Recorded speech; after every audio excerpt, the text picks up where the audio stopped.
সম্পূর্ণ বর্ষাকাল বোগেনভেলিয়া গাছকে সুস্থ রাখতে হলে এবং আগামী শীতে প্রচুর পরিমাণে ফুল ফোটাতে হলে মাত্র কয়েকটা পরিচর্যা করতে হবে। তবেই কিন্তু তোমরা তোমাদের বাগানের বোগেনভেলিয়া গাছ থেকে আগামী শীতে প্রচুর পরিমাণে ফুল পাবে এবং সম্পূর্ণ বর্ষাকাল তোমাদের বাগানের প্রত্যেকটা বোগেনভেলিয়া গাছ সুস্থ থাকবে। কোন কোন পরিচর্যা করলে বোগেনভেলিয়া গাছ সম্পূর্ণ বর্ষাকালে সুস্থ থাকে, আগামী শীতে ফুল পাওয়ার জন্য বোগেনভেলিয়া গাছে কি কি পরিচর্যা করতে হবে, কোন কোন খাবার এই জুলাই মাসে আমরা আমাদের বাগানের প্রত্যেকটা বোগেনভেলিয়া গাছে দিতে পারবো, সমস্ত কিছু ডিটেলসে বলবো আজকের এই ভিডিওতে। তাই আজকের এই ভিডিওটা কিন্তু মনোযোগ দিয়ে দেখতে থাকো, কেউ স্কিপ করো না। স্কিপ করলে অনেক কিছুই মিস করে ফেলবে। নমস্কার, আমি লাবণী, আমার বাগানে তোমাদের সবাইকে জানাই স্বাগত। বন্ধুরা, বোগেনভেলিয়া দেশি বা বিদেশি যে কোনো প্রজাতিই তোমাদের বাগানে থাক না কেন, এই বর্ষায় যদি প্রত্যেকটা গাছকে সুস্থ রাখতে হয়, আগামী শীতে প্রচুর পরিমাণে ফুল পেতে হয়, তাহলে মাত্র কয়েকটা টিপস তোমাদের ফলো করতে হবে। তবেই কিন্তু তোমরা আগামী শীতে প্রচুর পরিমাণে ফুল পাবে। তো প্রথমেই বলবো টিপস নাম্বার 1। বন্ধুরা, বোগেনভেলিয়া গাছকে ফুল সানলাইটের মধ্যে রাখতে হবে। এটা আমরা সবাই জানি, যদি পর্যাপ্ত রোদ্দুর না পায় তাহলে কিন্তু গাছ ভালো থাকে না। এই সময় বর্ষাকালে কিছু কিছু আইডিতে ফুল ফোটে আর কিছু কিছু আইডিতে ফুল ফোটে না। তো এটা নিয়ে কিন্তু কোনো রকম কোনো চিন্তা করবে না। গাছ রোদ্দুরে আছে কিন্তু আমাদের গাছে ফুল আসছে না কেন, এই নিয়ে কিন্তু কোনো রকম কোনো চিন্তা করবে না। তার কারণ বর্ষাকালে কিছু কিছু গাছে একেবারেই ফুল কম আসে, শীতের শুরুতে গাছে প্রচুর পরিমাণে ফুল আসে। এই সময় কিন্তু কোনো রকমভাবেই গাছকে গ্রিন নেটের ছায়ায় রাখা যাবে না, ওপেন সানলাইটের মধ্যে রাখবে। তবেই তোমরা তোমাদের গাছকে এই বর্ষায় সুস্থ রাখতে পারবে। Tips number 2।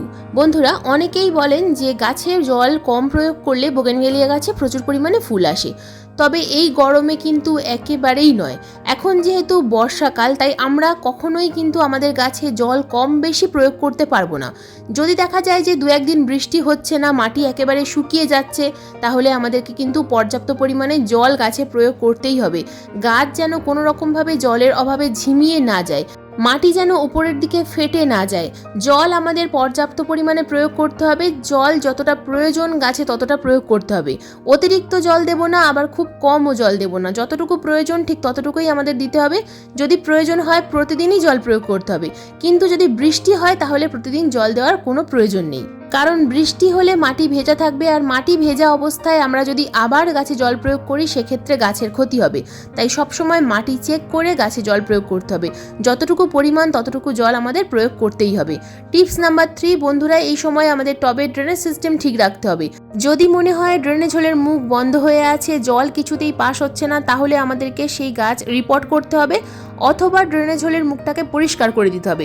বর্ষার আগে এই কাজটা আমাদের অবশ্যই করতে হবে। এই ভাইটাল কাজগুলো যদি আমরা ঠিক সময় মতো না করি তাহলে আমাদের বাগানের প্রত্যেকটা বোগেনভেলিয়া গাছে কিন্তু সমস্যা আসবে। সেটা হাইব্রিড ভ্যারাইটি হতে পারে, আবার দেশীয় ভ্যারাইটিরও হতে পারে। যদি কোনো গাছের রুট বাউন্ড হয়ে যায় তাহলে এই সময় কিন্তু তোমরা অবশ্যই সেই গাছের রিপোর্ট করে ফেলো। এই বর্ষার আগে গাছ রিপোর্ট করে ফেললে গাছের কিন্তু কোনো রকম কোনো ক্ষতি হয় না, গাছ খুব তাড়াতাড়ি মাটির সাথে সেট হয়ে যায়। Tips number 4। বন্ধুরা, এটা একটা কিন্তু খুব গুরুত্বপূর্ণ বিষয়। বোগেনভেলিয়া গাছে এই বর্ষায় একটা মারাত্মক রোগ হয়, সেটা হলো গাছের কাণ্ড পচা।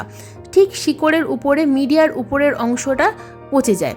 তো এই জায়গাটা যদি তোমাদের দেখা যায় যে এরকমভাবে শুকিয়ে যাচ্ছে, তাহলে সেইটা কিন্তু আমাদের চিকিৎসা করতে হবে। তা না হলে সম্পূর্ণ গাছটা মারা যাবে।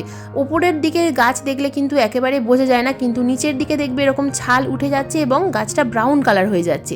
তো সেই জায়গায় ছালটাকে প্রথমে তুলে দিতে হবে এবং টাটা ব্লাইটক্স ফাঙ্গিসাইড অথবা যে কোনো কপার অক্সিক্লোরাইড যুক্ত ফাঙ্গিসাইড ভালোভাবে একটা মোটা পেস্ট তৈরি করে লাগিয়ে দিতে হবে। তো যদি তোমাদের কাছে টাটা ব্লাইটক্স বা কোনো কপার অক্সিক্লোরাইড যুক্ত ফাঙ্গিসাইড না থাকে, সেক্ষেত্রে হাতের কাছে যে ফাঙ্গিসাইড আছে সেটাই তোমরা কিন্তু ব্যবহার করবে। এই কাজটা কিন্তু অবশ্যই করো, তবেই তোমরা তোমাদের বাগানের গাছকে বাঁচিয়ে রাখতে পারবে। শুধু যে অসুস্থ গাছে এটা করতে হবে তা নয়, যে কোনো সুস্থ গাছেও কিন্তু এই বর্ষার আগে তোমরা কিন্তু এই পেস্টটা একটু মোটা করে প্রলেপ লাগিয়ে দাও। তাহলে দেখবে কোনো রকম কোনো সমস্যা হবে না সম্পূর্ণ বর্ষাকালে। সব গাছেই যে এই সমস্যাটা হয় তা কিন্তু নয়, কিছু কিছু আইডিতে এই সমস্যাটা খুব বেশি দেখা যায়। Tips number 5। বন্ধুরা, এই সময় আমাদের আরও একটা গুরুত্বপূর্ণ কাজ করতে হবে, সেটা আমাদের গাছের কাটাই ছাটাই বা সফট প্রুনিং। তো এই সময় তোমরা লক্ষ্য করবে, এখন গুগলে কিন্তু ওয়েদার দেখা যায়, যখন দেখবে যে 2-1 দিন বৃষ্টি হচ্ছে না সেই সময় তোমরা গাছের প্রুনিং করবে। যখন দেখবে যে আবহাওয়া ভালো আছে তখন তোমরা তোমাদের গাছের হালকা কাটাই ছাটাই করে দেবে। ঠিক আমি যেভাবে করছি, গাছের খুব ভালো একটা শেপ দেওয়ার জন্য এটা কিন্তু আদর্শ সময়। এখন যেহেতু গাছে ফুল নেই, তাই এই সময়টা আমরা যদি প্রুনিংয়ের কাজে লাগাই তাহলে গাছ খুব তাড়াতাড়ি বুশি হবে এবং গাছটা ঝোপালো হবে, দেখতেও সুন্দর হবে। তো এই সময় আমরা প্রত্যেকটা বাগানের প্রত্যেকটা গাছের প্রুনিং করব। চাইলে তোমরা হার্ড প্রুনিং করতে পারো, যদি মনে হয় যে এই গাছের হার্ড প্রুনিং করা প্রয়োজন তাহলে হার্ড প্রুনিং করতে পারো, তবে হার্ড প্রুনিং করার পর ফাঙ্গিসাইডের প্রলেপ অবশ্যই লাগাতে হবে। আর এই যে সফট প্রুনিং করছি, এই সফট প্রুনিং করার পর আমরা ফাঙ্গিসাইড জলে মিশিয়ে সেই জল আমরা স্প্রে করব, কোনো রকমভাবে যেন ফাঙ্গাস অ্যাটাক না হয়। তো সবসময় চেষ্টা করবে এই বর্ষার আগে গাছের প্রুনিং করে দেওয়ার, গাছটাকে ঝোপালো তৈরি করে নেওয়ার।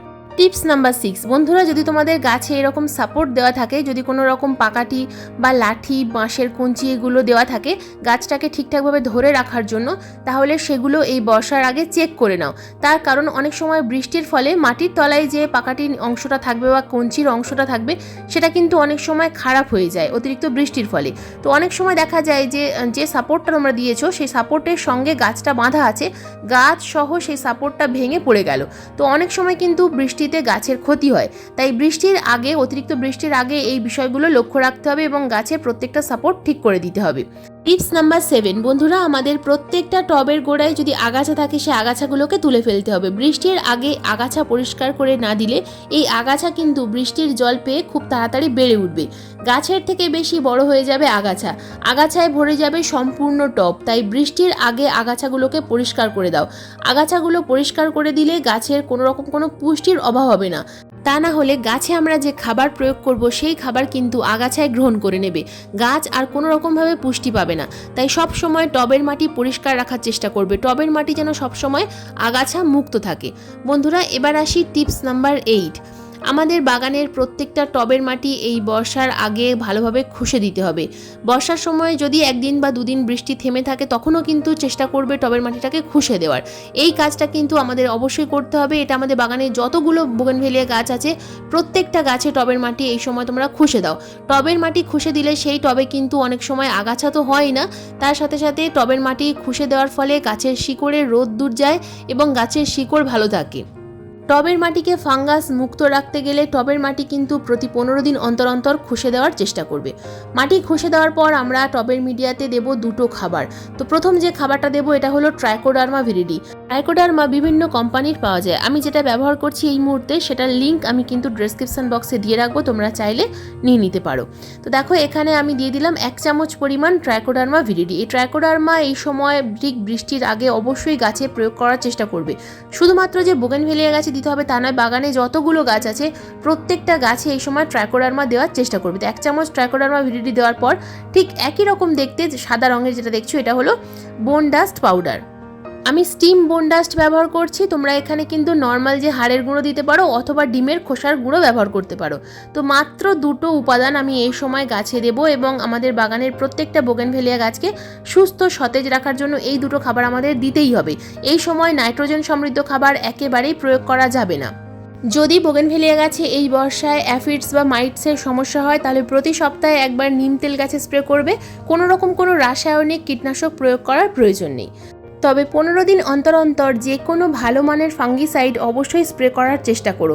তার কারণ অতিরিক্ত বর্ষায় গাছের গোড়ায় যেমন ফাঙ্গাস অ্যাটাক হয় ঠিক তেমনই কিন্তু গাছের পাতাও পচে যায়।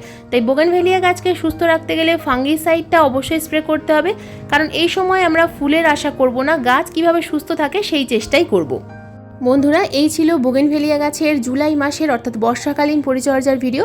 আজকের এই ভিডিও তোমাদের কেমন লাগলো অবশ্যই কমেন্ট করে জানাবে। যদি কোনো রকম কোনো প্রশ্ন থাকে ভিডিও সংক্রান্ত তাহলে কমেন্ট বক্সে কমেন্ট করবে, আমি যথাযথ উত্তর দেওয়ার চেষ্টা করব।